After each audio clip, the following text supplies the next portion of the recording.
अस्सलाम वालेकुम, my name is Abdul Majid Asif, हम YouTuber and blogger. Welcome back to my YouTube channel.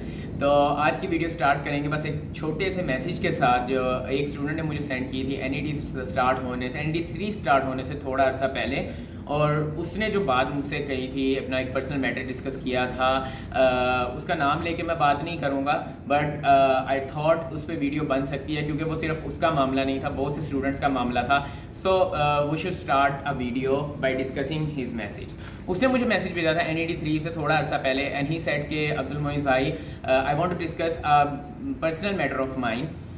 Matter उसका ये था कि he gave NET 1, 2 and 3 in 2020, मतलब पिछले साल के एनईटी उसने दिए थे, और he failed in 3 of them, वो तीनों में फेल हो गया था। और ही वॉज वेरी सैड। और उसे एक मतलब एक होता है ना कि आपने एक चीज़ के लिए ट्राई किया और फिर दोबारा से ट्राई किया, और उसने मुझसे कहा कि मैं इस पॉइंट पे एनईटी 3 के बाद बहुत ज़्यादा वो फील कर रहा था, सैड फील कर रहा था। ऐसा फील हो रहा था जैसे बस ज़िंदगी ख़त्म है, मैंने अपना जो गोल रखा था ज़िंदगी का नेक्स्ट जाने का, वो मैं नहीं अचीव कर पाया। तो अब मुझे लगा कि ना चलो कोई बात नहीं, मैं एक गैप ईयर लेता हूँ और दोबारा से करता हूँ, विच इज़ नॉर्मल कि अगर स्टूडेंट्स का फर्स्ट ईयर में नहीं होता तो वो फिर दोबारा से गैप ईयर लेते हैं और उनका एनईटी 1 क्लियर हो जाता है अक्सर, क्योंकि वो 6-7 महीने की तैयारी करते हैं। तो उन स्टूडेंट्स अबव होते हैं जिन्होंने 3-4 महीने की तैयारी की होती है। लेकिन उसने भी यही सोचा and he gave NET 1 again. इस साल का जो सेशन अब चल रहा है, ठीक है, उसने 2021 में एनईटी 1 दिया, दिसंबर में, जनवरी में हुआ था एनईटी 1, वो दिया and he failed again. NET 1 में भी फेल हो गया एंड उसने दोबारा से एक टेस्ट दिया एनईटी 2 का, और एनईटी 2 में भी फेल हो। उसके बाद फिर उसने मुझे मैसेज किया कि अब मैं डिस्कस करता हूँ किसी से मामला, क्योंकि लास्ट एनईटी था उसका, एनईटी 3 था, और उसने कहा अब तो बस, मतलब ये होता है ना जब आपको कोई भी नज़र नहीं आ रहा होता तो आप किसी के पास जाते हो और अपना मैटर डिस्कस करते हो। तो उसने मेरे पास आया, मैंने अपना मैटर डिस्कस किया और उसने कहा मेरे पास लास्ट चांस है, पता नहीं मैं एनईटी क्लियर कर पाऊँगा कि नहीं क्लियर कर पाऊँगा, तो आप मुझे बताएं। तो खैर उसकी थोड़ी सी काउंसलिंग की मैंने और उसे थोड़ा समझाया, और he also become a part of my student guide, और वहाँ पे सारी गाइडेंस की, वहाँ पे उसे नोट्स दिए। और सिर्फ उस नोट्स देने की बात नहीं थी, उसने उन नोट्स पे मेहनत भी की, प्रैक्टिस भी की काफ़ी, और वाकई उसने बहुत प्रैक्टिस की थी, वो डिस्कस करता होता सारी बातें। एंड आफ्टर एनईटी 3 उसने मुझे मैसेज भेजा, आई गॉट 147 मार्क्स और मेरा एडमिशन हो गया नस में, थैंक यू। सो मैंने आप लोगों को ये वाक़या क्यों सुनाया है, क्या वजह थी कि मैंने आप लोगों को उस बच्चे का पर्सनल मैटर बताया और कहा कि ये सुनो, क्योंकि वजह क्या थी उस बच्चे के फेलियर को हैंडल करने की और हम लोगों के फेलियर को हैंडल करने की। He was also a motivation for me as well, क्योंकि उस बच्चे को फेलियर हुई, एक फेलियर हुई, उसने दोबारा से मेहनत की, फिर फेलियर हुई, फिर मेहनत की, फिर फेलियर हुई, 5 बार फेल हुआ, 6ठी बार पास हुआ। यही बात थी कि आप फेलियर को हैंडल किस तरह से करते हो, फिर आपको फेलियर असल में लर्न करवाती है, सबक सिखाती है कुछ। अगर आप फेलियर को handle in A negative way करते हो, लाइक अगर आप करते हो कि आप फेल हो गए हो, पहली बार में फेल हो गए और बस बैठ गए हो कि यार नहीं अब तो मेरा होना ही नहीं है, बस ख़त्म हो गई ज़िंदगी, ये तो वो दोबारा दिया हो यार दोबारा नहीं मैं हुआ, या 3 दे दिया नहीं हुआ अब तो बस ख़त्म, मेरा ये ख़त्म है, ऐसा नहीं होता। It depends how you handle your failure. एक दफ़ा एक बहुत बड़ा बंदा एक रेस्टोरेंट में खाना खा रहा था, और एक कॉकरोच जो था वो किसी लड़के के ऊपर जा गिरा, और उस लड़के ने चीखें मारना शुरू कर दी, और मतलब कॉकरोच और ऊपर चल रहा है। उसने फिर एकदम ऐसे करके कॉकरोच को साइड में किया, वो एक और लड़के के ऊपर जाके गिर गया। अब उस लड़के ने भी चीखें मारना शुरू कर दी, वो दोबारा कॉकरोच दोबारा ऐसे ऐसे चल रहा है। उस लड़के ने ऐसे कॉकरोच दोबारा किया तो वो एक वेटर के ऊपर जाके गिरा। अब जो वेटर था वो बिल्कुल काम खड़ा रहा वहाँ पे, आराम से सुकून से खड़ा रहा, और कॉकरोच भी उधर ही खड़ा रहा, कॉकरोच ने फिर मूव नहीं किया। एट द एंड वेटर ने कॉकरोच को ऐसे पकड़ा और रेस्टोरेंट के बाहर जाकर फेंक आया। तो इस सारी सिचुएशन पे एनालाइज करो तो किसकी गलती लगती है आपको? क्या कॉकरोच की गलती थी कि वो किसी के ऊपर चढ़ रहा था, या फिर उस बंदे की गलती थी कि वो उस कॉकरोच वाले इंसिडेंट को रिएक्ट किस तरह से कर रहा था, उस कॉकरोच वाले इंसिडेंट का, ठीक है ना? तो यहाँ पर भी इसी तरह होता है कि जब वेटर आराम से खड़ा रहा, उसने आराम से पकड़ के कॉकरोच को बाहर फेंक दिया। आप लोग अगर अपने फेलियर्स को इस तरह से देख रहे हो, उसे आराम से सुकून से देख कर कर रहे हो, हैंडल कर रहे हो, then you will be successful one way और अदर। अब देखो आप लोग फेल हो गए, बहुत से स्टूडेंट्स इस साल भी एनईटी में फेल हुए होंगे, आप लोग फेल हो गए, क्या बुरा लगना बुरी बात है, या बुरा लगता ही है ना जब आप फेल हुए हो, आपको बुरा लगेगा। तो क्या ये बात है कि मुझे बुरा लग रहा है तो मैं फेलियर को हैंडल नहीं कर पा रहा? नहीं, बुरा लगना बुरी बात नहीं है, बुरा लगता है। मुझे ज़िंदगी में इतनी फेलियर हुई हैं, उसके बाद जितनी मर्जी है इस तरह की बातें सुन लो, बुरा तो लगता है ना। तो बुरा लगता है, बुरा लगना बुरी बात नहीं है। रोना आ रहा है, रो लो, क्योंकि रोना भी बुरी बात नहीं है। आराम से जाके रो लो, क्योंकि अगर रोगे नहीं तो अंदर सारा दबा के रखोगे और फिर पागल हो जाओगे एट देन। रो लो। क्या रोना भी बुरी बात है? नहीं, रोना बुरी बात नहीं है।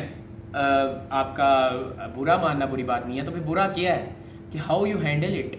आपने रो भी लिया, आपने बुरा भी मान लिया, अब आपने इस चीज़ से करना कैसे है? क्योंकि जब आपको इर्द गिर्द वाले लोग आपको कह रहे होंगे ना कि यार मतलब फेल हो गया, यार तू तो नस जा रहा था, यार तू MBBS करने जा रहा था, तू तो CSS करने जा रहा था, तो फेल हो गया, तो आपको बुरा लगेगा, आप भागोगे उससे, या कहीं आपका डिस्कस हो रहा होगा पेपर वगैरह, आप डिस्कस ही नहीं करोगे, कोई छोड़ो यार क्या बातें कर रहे हो, आगे कोई और बात करते हैं, या फिर आप उन जगहों से भागोगे जहाँ पे ये चीज़ें डिस्कस हो रही हैं। क्यों? क्योंकि you are not accepting your results. सबसे पहले अपना रिजल्ट तो एक्सेप्ट करो।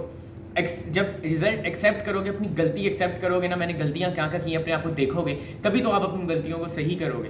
तो सबसे पहला पॉइंट होता है कि आप लोगों ने अपने रिजल्ट्स को एक्सेप्ट करना है, जो भी आया, और अपनी गलतियों को एक्सेप्ट करना और देखना मैंने गलती कहाँ कहाँ की है। नहीं हुआ इस साल तो you can try again, next year try कर सकते हो, ठीक है। लेकिन आप लोगों ने ये देखना है कि मैंने गलती कहाँ कहाँ की, उसके लिए आपने अपने रिजल्ट को एक्सेप्ट करना है, अपनी गलती को एक्सेप्ट करना है, ठीक है। गलती एक्सेप्ट कर ली, अब नाउ आपने उससे लर्न करना है। देखो, जब आप कोई गलती करते हो, उसे आप सीखते हो ना, तो आपका बेटर वर्जन आपका बन चुका होता है। ये जब ऐप्स, ये एप्लीकेशंस जो होती हैं ऐप स्टोर की, इनका नया वर्जन आता है, क्यों आता है? ये कोई कमी देखते हैं अपनी उन एप्लीकेशंस में, एंड देन वो उन कमी को पूरा करके एक नया वर्जन बना देते हैं। अब जब नए वर्जन्स बन रहे हैं तो एट द एंड जो एंड वाली वर्जन होता है वो पहले वर्जन से बहुत बेहतर होता है, ठीक है ना। अब आपने क्या करना है कि जब आपने उसे सीख लिया, अब आपके पास एक पाने की तड़प तो है किसी चीज़ को, कोई भी MBBS आपने क्लियर करना है, CSS क्लियर करना है, या कोई आपका ज़िंदगी का गोल है, उसे पाने की कोई एक तड़प है ना आपके अंदर, उसे तड़प की हद तक रहने देना है। उसे अपनी मतलब ये नहीं कर लेना। कुछ लोग होते हैं जैसे अपनी ज़िंदगी को तबाह कर दिया, मैं तबाह कर दूंगा, ये कर दूंगा, मेरा ये, मैं अपना गोल अचीव नहीं कर पाया। तो वाई, अगर आप उस तरह अपने गोल को अचीव कर भी लेते हो तो आपकी वो गोल अचीव करने की खुशी 2-3 दिन रहती है, लेकिन जब आप वर्जन आपका बना होता है, आप एक हिल को क्लाइंब करके उस गोल तक पहुंचे होते हो, तो फिर आपको पता चलता है कि यार मैं अब ये बन चुका हूँ। और अगर आप अपने आप को तबाह करके भी वहाँ पहुंचोगे ना, तो आपको उस गोल अचीव करने का मजा तो 2-3 दिन रहेगा, लेकिन आप जो पीछे बन के आए हो ना, आपको उसका मजा नहीं आएगा। तो इस प्रोसेस को, success is basically a journey, इस जर्नी को अच्छा बनाओ, ठीक है ना। और एट द एंड जब आप वहाँ पे पहुँचो, आपको वाह मैं क्या था जब वो फेलियर आया था और मैं क्या बन चुका हूँ। कहा, ये जो मैंने अभी स्टूडेंट की स्टोरी सुनाई, इसमें यह था कि उसने फेलियर जो आई, उसने अपने आप को रुकने नहीं दिया, उसने उस फेलियर को, पहली फेलियर को रुकने नहीं दिया। और यही पॉइंट होता है, कहते हैं ना 1% लोगों को चांस मिलता है, या कुछ % लोगों को चांस मिलता है at the end of day, किसी भी चीज़ के लिए।